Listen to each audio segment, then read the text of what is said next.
Welcome to Guide Guru. We hope this video helps. You start by preparing your system. Install Rainmeter 4, 5 or newer and unzip them and package into documents/Rainmeter/skins. Once done, load Rainmeter and unload any skins that clash to avoid layout overlap. You should back up your current config ini files before applying Mond so you can revert quickly. Make sure the Mond RM skin installer shows all components. If it doesn't, use manually to copy folders. This sets a safe baseline and prevents lost customization later. You'll next activate the Mond layout from Rainmeter Manage or load the specific skin modules you want.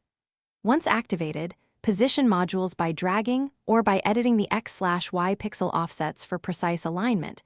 Use a 1/2 or grid approach for symmetry.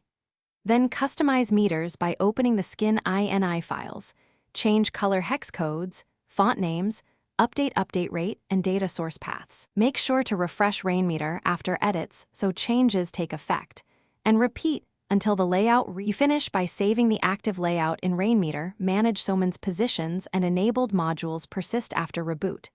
Then optimize performance by increasing update rate values, disabling unused plugins, and minimizing frequent refreshes. Once satisfied, export or copy your config folder for future use. If something breaks, check the Rainmeter log and skin ini syntax for missing commas or paths. Reload the skin, and if needed, reinstall the Mond package. This single troubleshooting tip: inspect the log first, resolve. Thanks for watching. Consider subscribing if we helped you today.